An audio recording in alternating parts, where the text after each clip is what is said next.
sewa rumah, bayar jasa tukang. Semua itu namanya ijarah. Tapi biar sah secara syariah, kamu wajib tahu 3 rukun ini.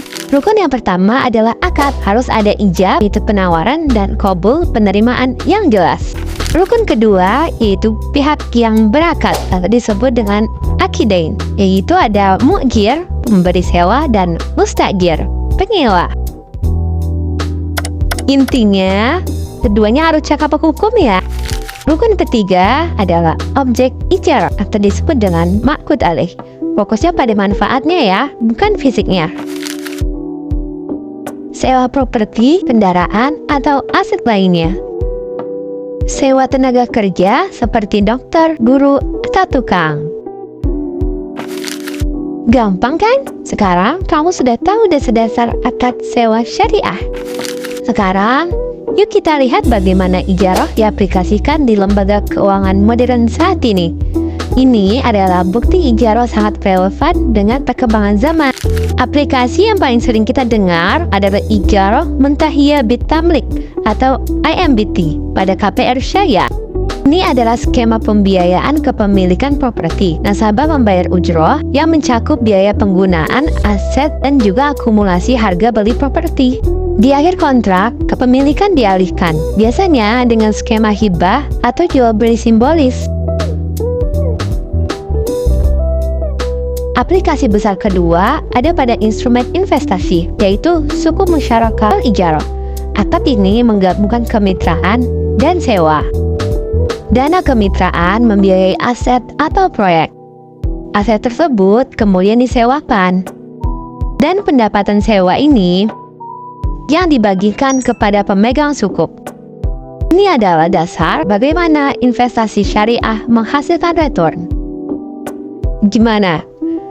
Masih tertarik kan? Yuk sekarang kita masuk ke pembahasan yang paling relevan bagi Anda yang ingin berbisnis.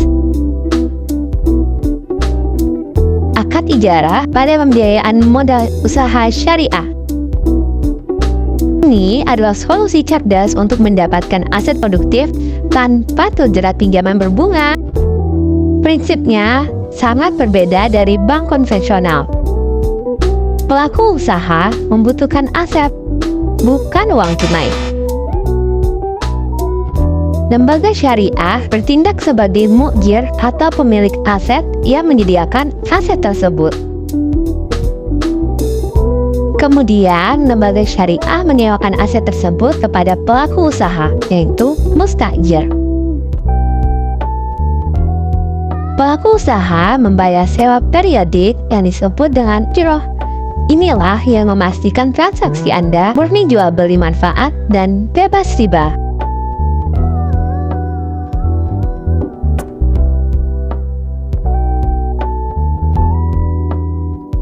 Side note, ujroh itu tidak sama ya dengan riba.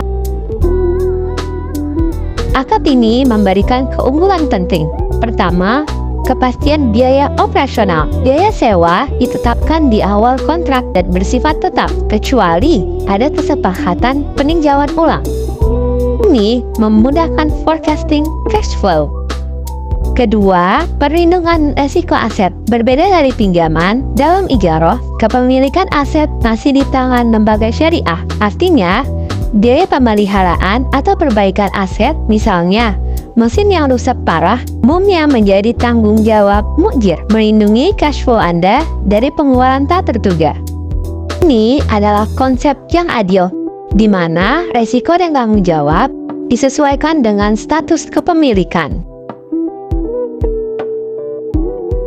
Intinya, ijarah itu bikin transaksi kamu sat-set.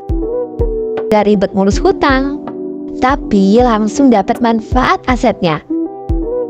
Jadi, kalau mau cuan halal, stop pinjam uang ya. Start sewa aset syariah.